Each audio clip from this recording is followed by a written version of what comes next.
It's Thursday, July 31. In the headlines, Jamaica Labour Party and People's National Party urge candidates to avoid defacing opponents' campaign material. In business news, insurance industry struggling for new talent. Regionally, Trinidadian women inmates graduate from RISE.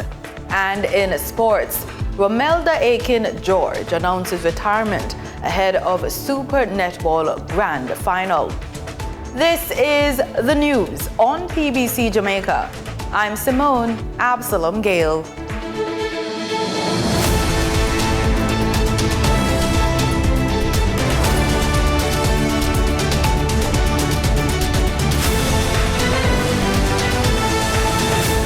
With general elections approaching, both the Jamaica Labour Party and the People's National Party have directed all prospective candidates to refrain from destroying or tampering with political paraphernalia belonging to their opponents. The call for restraint comes amid growing tensions with supporters from both major political parties accusing each other of defacing or removing banners, posters, and other campaign materials. Speaking at a JLP meeting in St. Andrew on Wednesday, JLP General Secretary Dr. Horace Chang emphasized the need for candidates to uphold respect and decorum during the election season.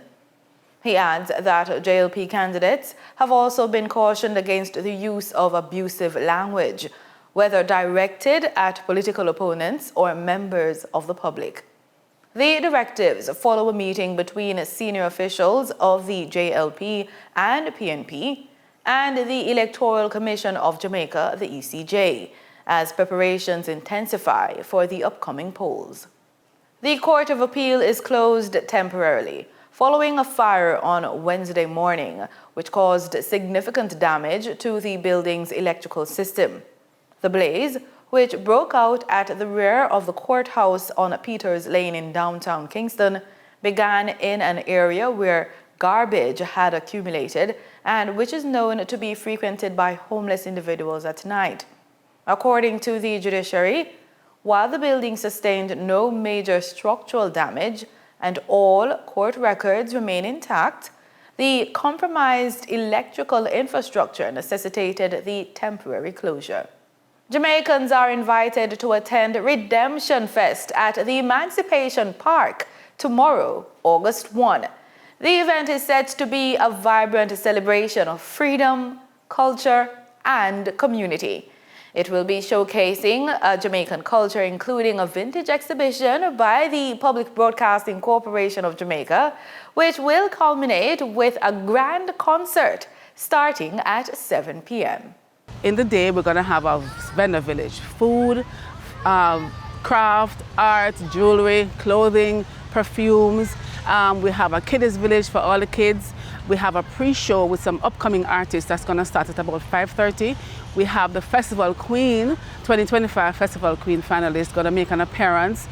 We also expect to have the festival song winner to make an appearance. Jamaicans across the island, especially in rural communities, are being encouraged to actively participate in the slate of activities planned for this year's Jamaica 63 Independence celebrations under the theme, Be Proud, Be Bold in Black, Green and Gold. The Ministry of Culture, Gender, Entertainment and Sport, through the Jamaica Cultural Development Commission, JCDC, is spearheading the celebrations, with events scheduled for communities nationwide. Speaking at a recent JIS think tank, Portfolio Minister Olivia Grange announced that mini galas will take place in parishes across the island on August 6th, designed to deliver a similar level of excitement as the National Grand Gala held at the National Stadium in Kingston. The minister acknowledged that while the Grand Gala remains a major attraction, space at the National Stadium is limited.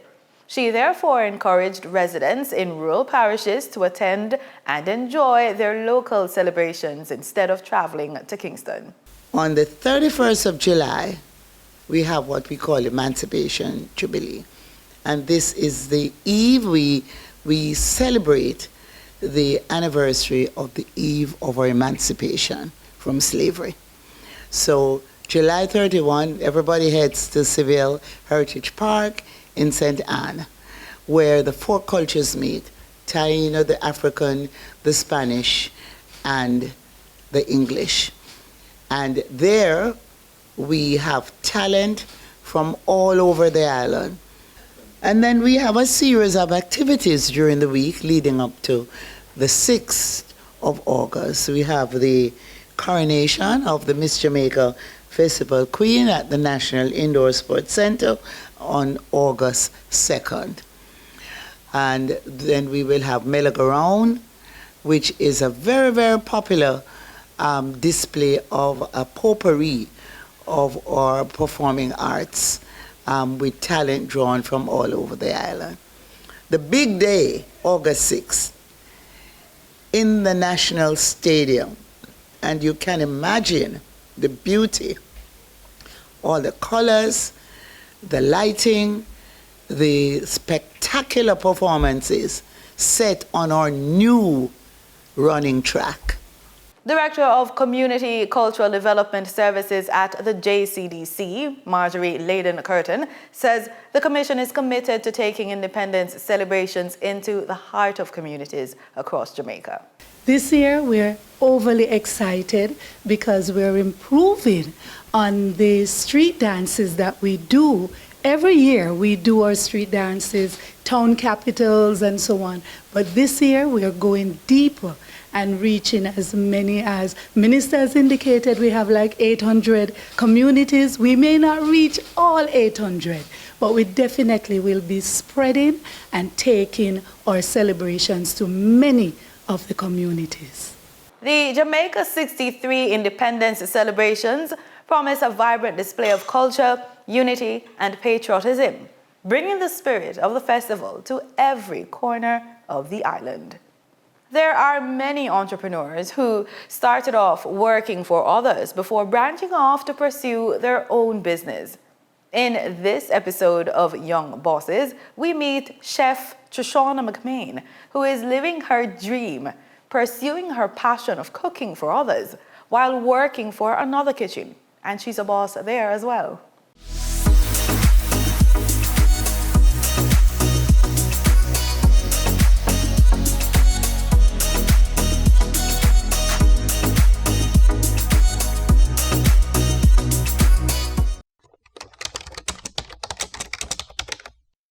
This is Trishana's Wraps.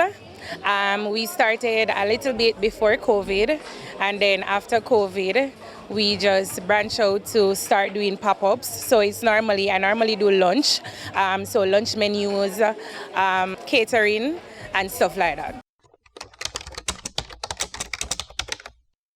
I am a chef. I work for one of the top leading restaurants in Jamaica. I am the senior sous chef for them. So this is just my away from work. My biggest challenge, I would say just getting the people to do what I need them to do, because nobody really do what you need to do for you more than you, if that makes sense. Yeah, that has been my biggest challenge. Training repeatedly. Oh, don't do it this way, do it that way. Put this in it, don't put that in it. So it's a constantly just repeating yourself and going back over whatever is it that you need to go over. So this is very interesting now. So I think it was sometime last year, if I'm not mistaken, I was on vacation, and I've been wanting, as I said to you, I started doing it during COVID, right? So I've been wanting to do something, right? And I was home. On the Thursdays, I was free, just laying home. And I just called my brother-in-law and I say, you know that thing, Summit, I want to go and do it. And he's like, all right, I'll get you in. And it started from there, and it started sometime last year, in August, I think. I never stopped. Every Thursday and every Friday, I am here.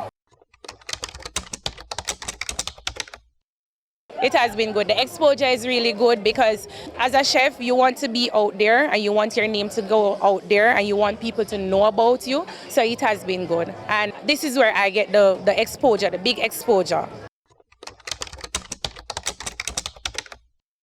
If you love what you do, you don't work a day in your life. So whatever is it that you aspire to do, go ahead, just shoot at it. Just get up, stop procrastinate. Don't procrastinate, because there was a point when I used to procrastinate and now I don't. So I just went out, say, all right, I'm going to do this, and I get up and I just make it happen. You can contact me at Trishana's Wraps on Instagram, and my telephone number is 876-463-9258. Time now for the business report with Denise Williams.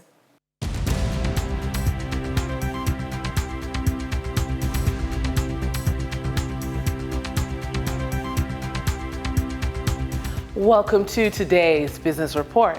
I'm Denise Williams, here to bring you the stories shaping the financial world and guiding your journey to smarter business decisions.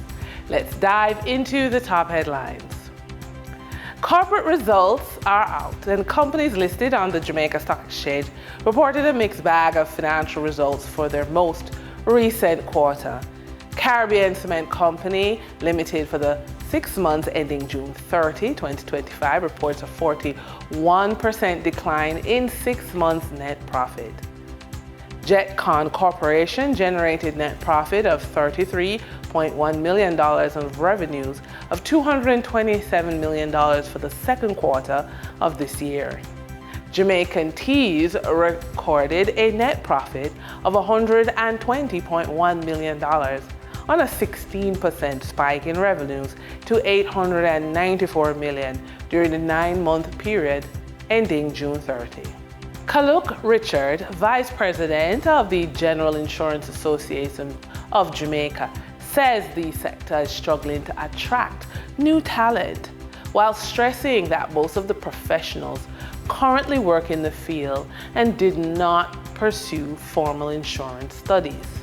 Richard pointed out that the College of Insurance and Professional Studies offers structured training programs to help bridge the skills gap, with a 6-month training program as a viable entry point. However, statistics show that few young people are taking up this offer, although it is normally subsidized by the employer. For the trading period ending July 30, 2025, these were the most actively traded stocks.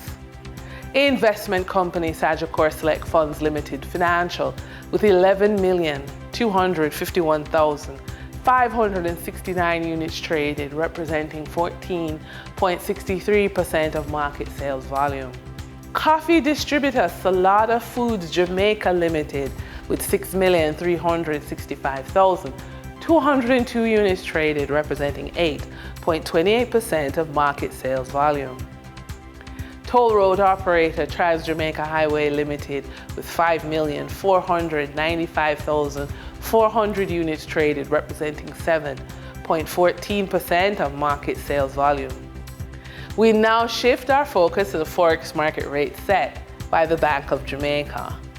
On July 30, 2025, the Bank of Jamaica reported US $79.20 million purchased and US $90.63 million sold by forex traders. Forex traders earned $1.67 per dollar, selling the US at $161.32 and buying the US at $159.65.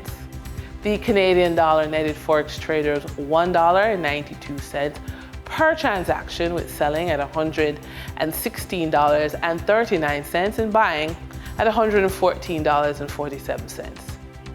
The British pound yielded forex traders $6.79 in profit, with selling at $217.88 and buying at $211.09. For our credit report tip of the day, if you're ready to stop avoiding your credit report and rebuilding your financial life, this is your moment. Mental health challenges may have paused your progress, but they don't have to define your future. Whether you've been dealing with depression, trauma, or burnout, regaining control of your credit is one of the most powerful steps you can take towards stability and peace of mind. You don't have to do it perfectly, you just have to begin with one bold action. And that wraps up today's business report.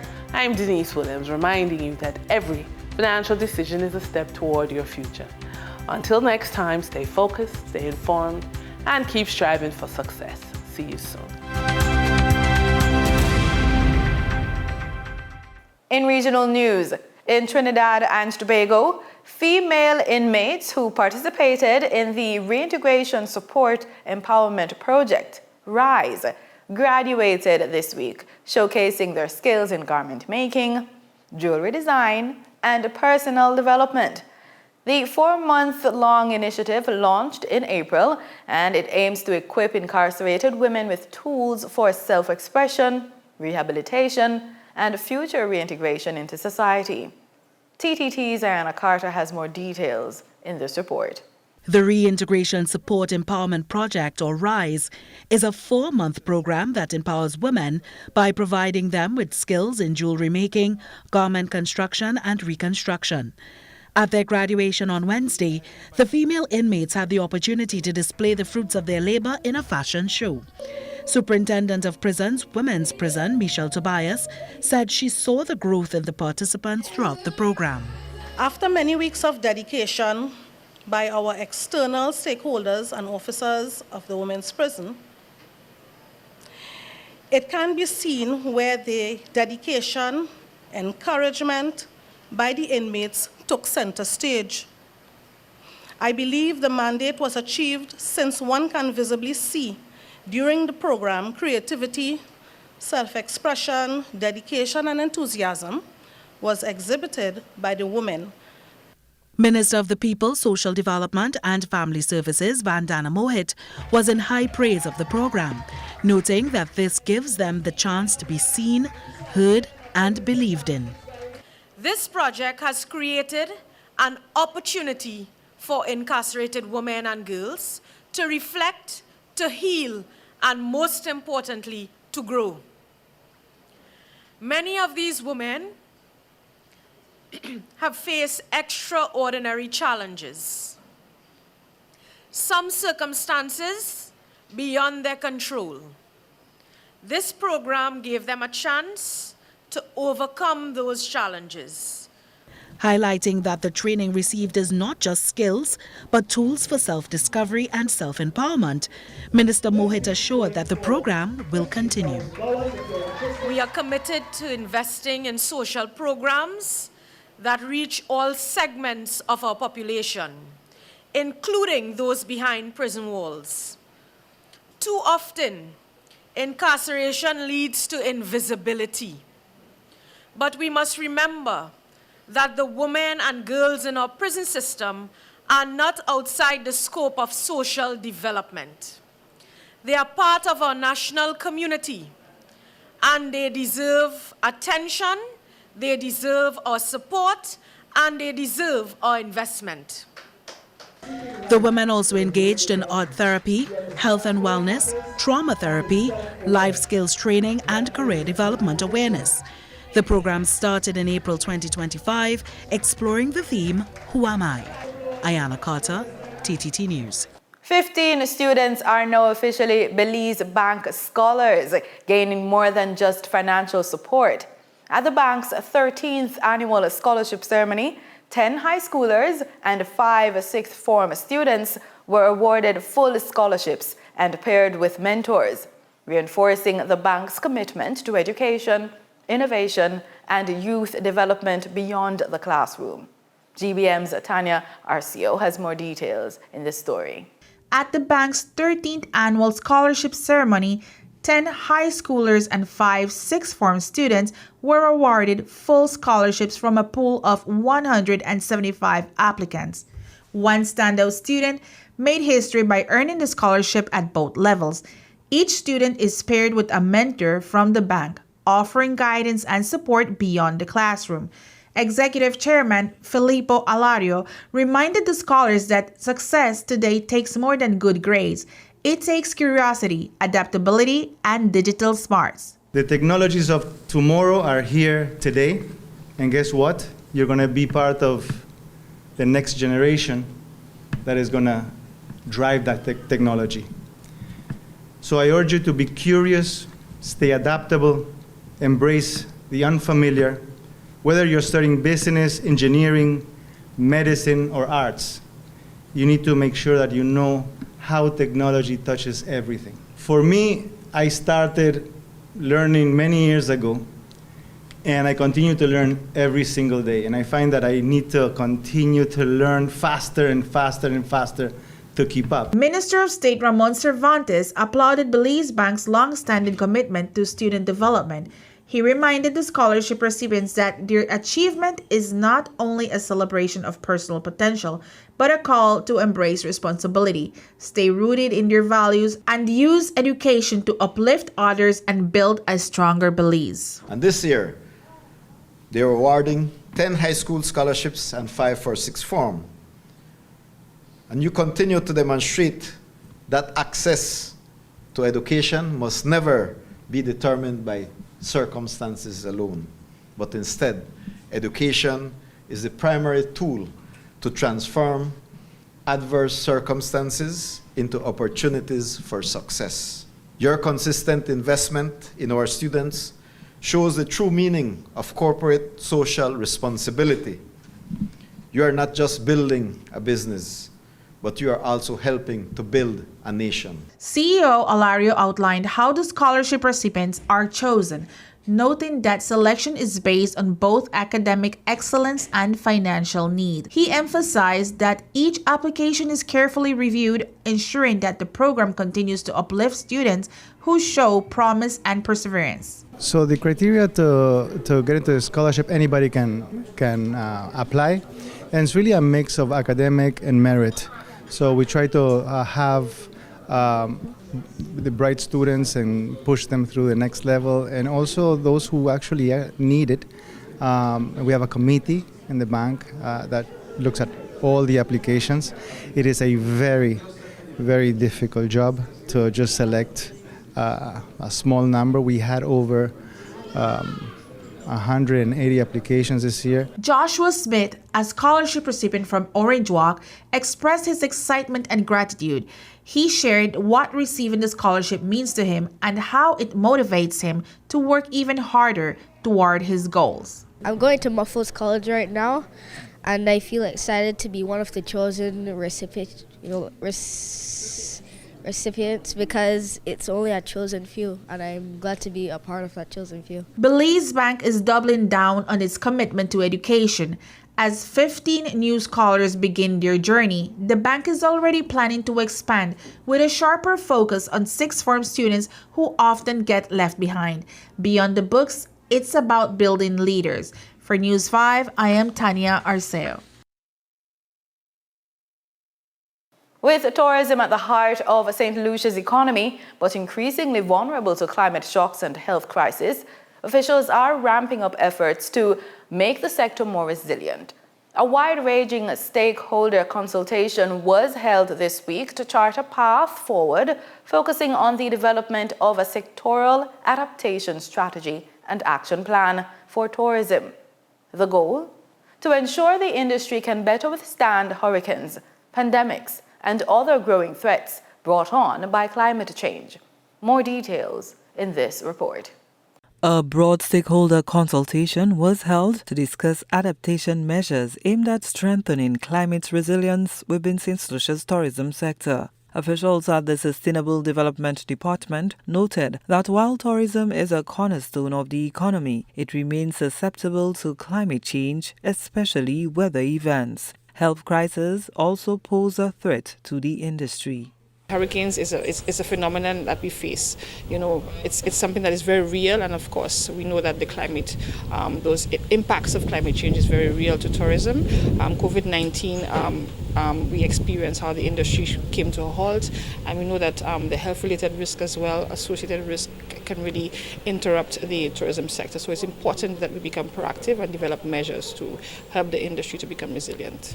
The consultation's primary goal is to develop a sectoral adaptation strategy and action plan, SASAP. The Sustainable Development Ministry, through its National Adaptation Plan, has already created SASAPs for other sectors, including agriculture, water, health, resilient ecosystems, and fisheries. The department is currently receiving assistance from the Green Climate Fund Readiness Project to develop plans for the remaining industries, education, infrastructure, and spatial planning and tourism. These plans will ensure the viability of these sectors when faced with disasters and emergencies. And today is the broad-based consultation that will allow stakeholders to rank the various priority areas and actions into short, medium, and long-term actions that will help the sector going forward despite the adverse impacts of climate change, to allow us to cope and to allow us to thrive.